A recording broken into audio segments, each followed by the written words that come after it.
Hey y'all, and welcome to Stivers Homestead. I'm Zach, and this is Barn Chat. So in today's Barn Chat, we're going to talk about the hot topic of electricity and the sources to use and why, in my opinion, not a single one of them are going to solve any problems that you may think they're going to. It's true. So let's break this down real quick. There's many ways to produce electricity. We're in southeastern Kentucky. This is coal country. Now, coal was a dying breed. It's kind of coming back a little bit. But when it left, no jobs were here, and that kind of really hurt our community in this area. But coal was a primary source of electricity. Oil is a primary source of electricity.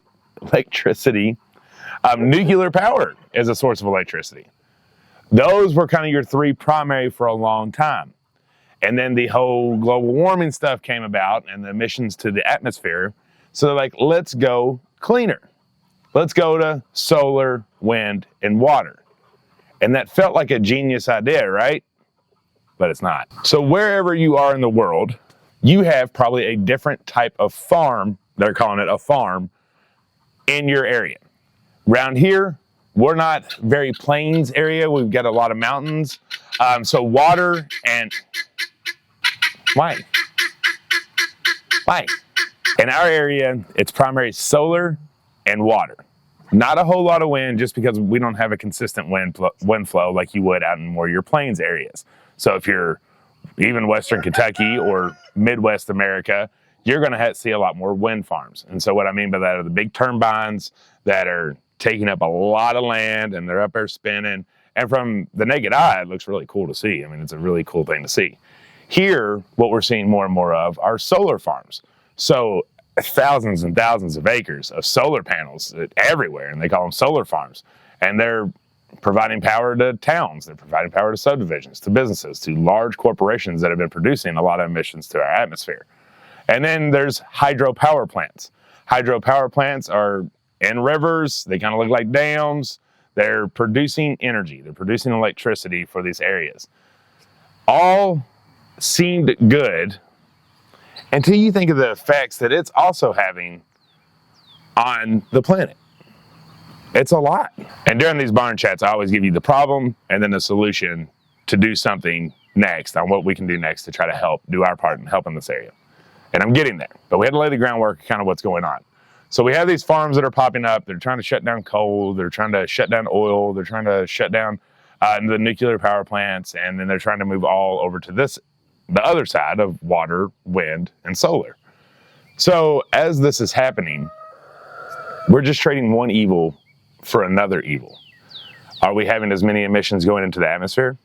Maybe not. But are we destroying wildlife habitats? Are we destroying areas that people can live? Are we killing off species of animals because of this problem? Are we wiping out land? Are we taking down all the trees that are in the area that provide oxygen for us and provide many thousands of good things for our planet? Are we wiping all of them out so we can put up wind turbines, so we can put up solar panels? And the answer to that is yes. That's what we're doing. So let me get a little bit more specific. Think about the wind turbines. These are massive blades that are spinning in the sky, right? They're massive. There's a bunch of them. Think about when a flying bird species is migrating somewhere. And they're migrating right through them. It's killing a lot of birds as they're flying through these. Birds aren't gonna be like, oh, look, they put up a new wind turbine area. Let's migrate around that and through this way. It's happening. They're getting killed by the wind turbines. The second piece is killing farmland. They're taking up so many acres, these wind turbines, that it's cutting down on farms. It's cutting down on the potential to have pieces of land in these areas at an affordable price because you have all these wind turbines. So we might have power, but we're cutting down on the places that are going to provide food for us. And that's not good. The solar farms, because these things are going in non-plain areas, plains areas like here, they really are. It's like they're just taking the lumber out basically, but they're not. That's not the purpose of what they're doing. They're just wiping out forest to make this blank land to put up a bunch of solar panels.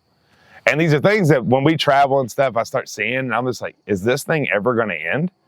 Like, how much power do we need? That's a hint on what our problem is. I just keep seeing it going and going and going and going and going and going and going. I'm like, this is insane. So, and the one thing about solar, as much as I do want to phrase, I love solar, wind, and water uses power, but not at the level that we're using it at. The level that we're using it at is unnecessary. So these solar farms specifically, they produce a lot of heat. You got to remember, it's not just pulling in solar and everything. We got batteries that are involved here. We got all kinds of different stuff that are producing a lot of heat. So just right off the get-go, I'm creating these solar farms. We're wiping out these forests to thousands of acres of forest to be able to put these solars down. So we're taking down a bunch of trees. We're taking down a natural habitat, and we're killing all that wildlife off that was there beforehand. Either they got out and had to migrate somewhere else, or they were just killed during the bulldozing aspect. Just completely wiping it out. And then once it's there, you're producing a lot of heat off these solar panels. A lot. But you're able to play Xbox and not have emissions to the greenhouse. And then hydropower plants, and then ocean power. So a little bit different. Hydropower plants usually are focused more on your rivers, and then the ocean electricity is coming from a lot of the water of the ocean, and it's coming from the bottom. So we have a lot of wires down there. A lot of your internet's coming from the bottom of the ocean. All of this is killing our marine wildlife.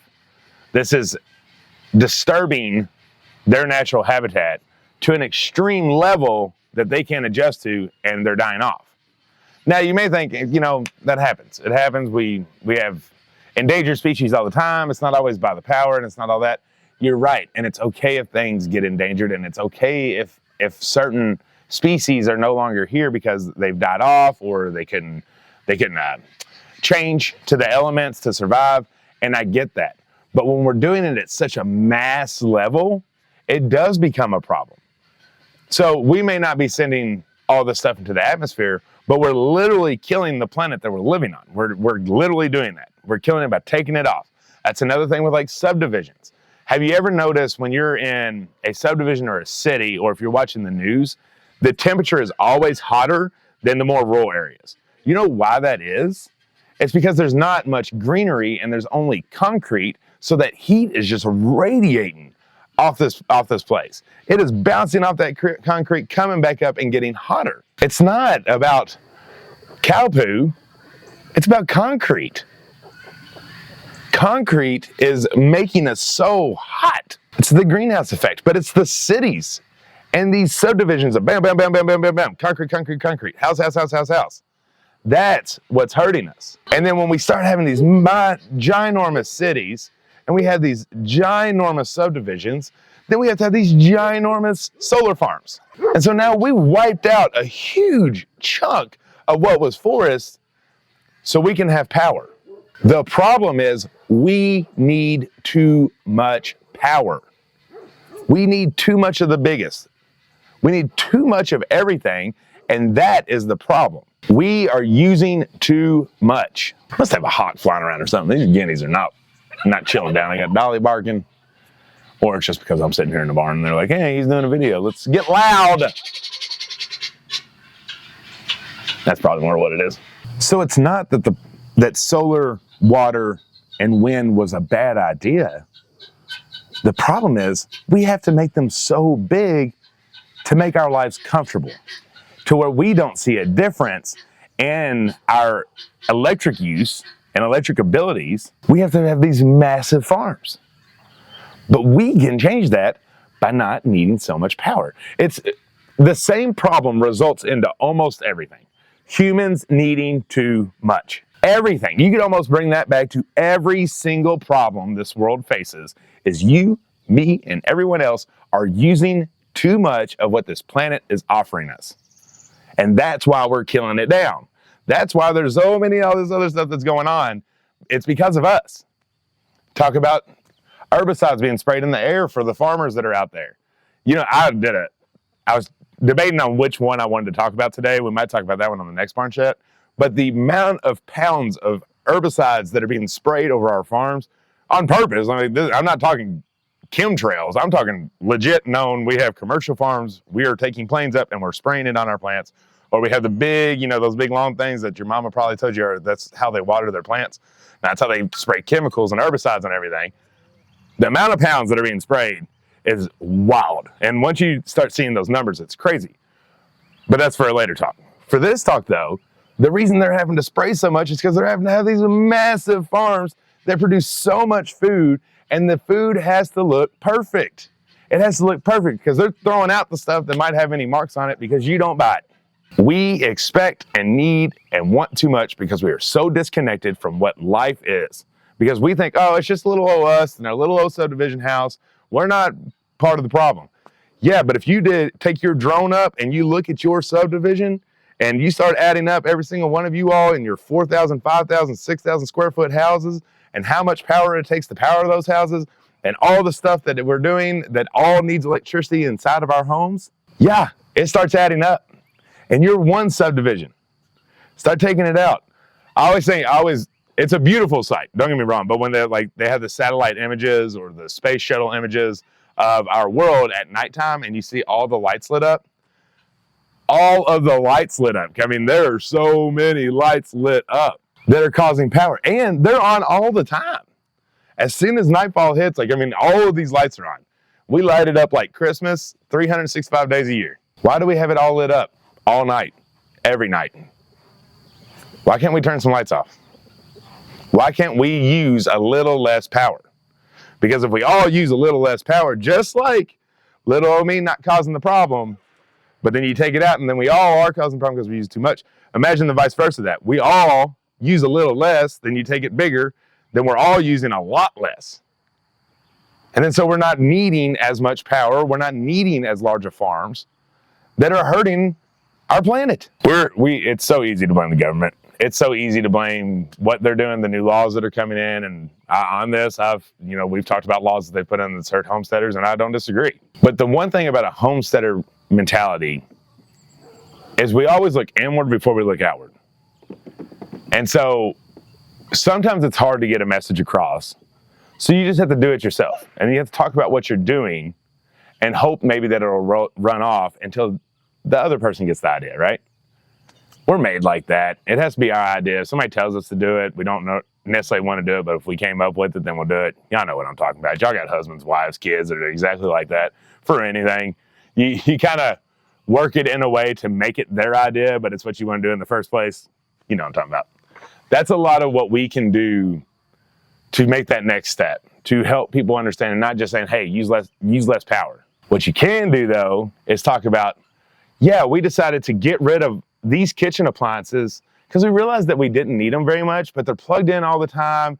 They're taking power. So we decided to get rid of the microwave. We decided to get rid of some of these just basic appliances. And oh my gosh, can you wait till you see my kitchen? It's so decluttered and clear right there. That made someone excited about something that they're like, oh my gosh, yeah, my kitchen's cluttered up too with all these different appliances that are just plugged into the wall. To not having clutter, however, they just started using less power. It is that easy and small on conversations that we can have to start using less. If it's 80, turn the AC off. Open the windows, let the house. Here's your example for there. Oh my gosh, Brenda, I don't know. It was 80 yesterday, I opened the windows and you should have just felt it. The house felt clean, there was fresh air. It was like I just got laundry off the clothesline. It was amazing. It just smelled so fresh. You should try it. Turn off that AC. Choose a little less on the electric bill. Right there, perfect, right? We had a different way of getting less power to be used.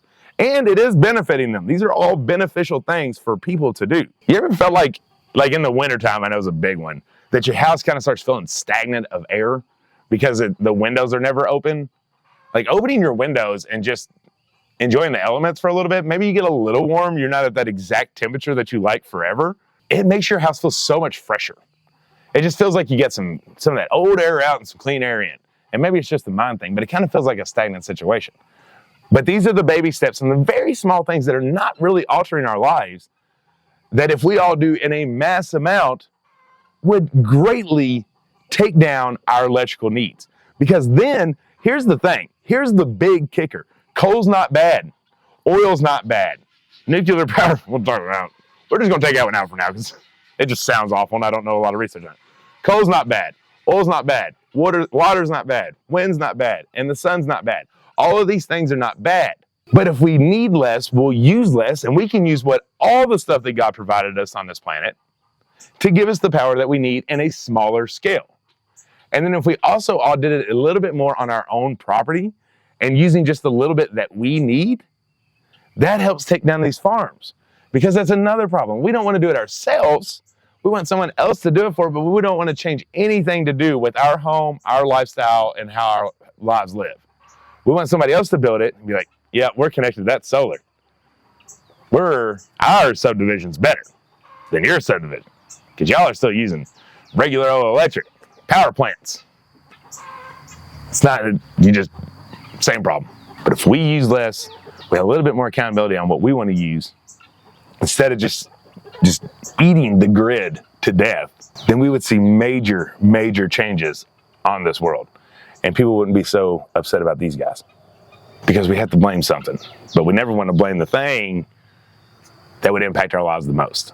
Because if you start blaming solar and these solar farms, and you thought you were doing good by connecting to it, and now you're part of the problem, it's the cows. It's the cows, it's the government, it's the chemtrails. They're the ones doing it. It is always a people problem. Always. It is always our issue that we're blaming others for. Every time. So our next do something is using less electricity. Y'all, I'm not telling you to sit around in the dark all night, every day, and not do anything. A little less. If you have nice days, turn the AC off. In the winter, get a wood burning stove. If y'all watched this channel for a while, you know that is like the number one thing that I say that the number one priority you should get whenever starting a homestead is you should have a wood burning stove. For multiple reasons besides outside of using electricity and gas. It's an off-grid way to heat your home if you lost power, which is common sense. But anyways, in the winter, maybe burn that wood burning stove more instead of turning on your heat. Get rid of some of the kitchen appliances that aren't necessary. They're just nice to have things. Declutter your kitchen. Be the dad that's going behind everybody and turning the lights off if we're not using them in that room. Or be the mom that does it. Just be more conscious of the power that we're using. We, you, me, our homes. Because if we do it on a mass scale, we'll see big change. Can you commit to that? Can you commit to me and say that I am going to do something, this is my one more thing, I am going to look at my house and see what we can get rid of that is pulling power. What can we do or what can we use less of? Comment down below some of the ideas, some of the things that you're gonna do to use less power. Because then down in those comments, somebody will be like, oh, I didn't think about that. I could do that. Or, oh, that's a good idea. Let's flood that comments with things that you're going to do less of. That's going to help not need as much power. I'm not telling you that you gotta go buy a bunch of solar panels right now. Right now, it's specifically about just using less power. It's kind of like moving into a tiny home. You ever seen that show? Like people that move from big homes to tiny homes, and they have to he gives like bands and he's like, this is all that'll fit. Like make your cuts. Do that. Make your cuts. Make your cuts on the power that you're using and figure out what you can do without completely and what you can start using less of. This is an easy one. This is about the easiest one that I've given y'all to do. Do something. Today it's about power. The electric kind. So yeah, this is another topic that I'm very passionate about. It's one I talk about every time we travel and every time I see some kind of wind turbine farm or solar farm and stuff. It's like you're at first at awe and then you're like, what's that doing? A lot of things is what it's doing. It's doing a lot of things. So do your research. Even if you don't want to do your research, I don't care. I don't care if you still agree with it. Just using less power is a good thing, right? We can all agree about that. We don't need to just hit our grid so hard that we're just using all the things. And if one thing goes out, then we're just ruined. Like, we can do better there. You gotta do something and use less power. If you're new around here, hit that subscribe button. We love y'all. Until the next one. Bye.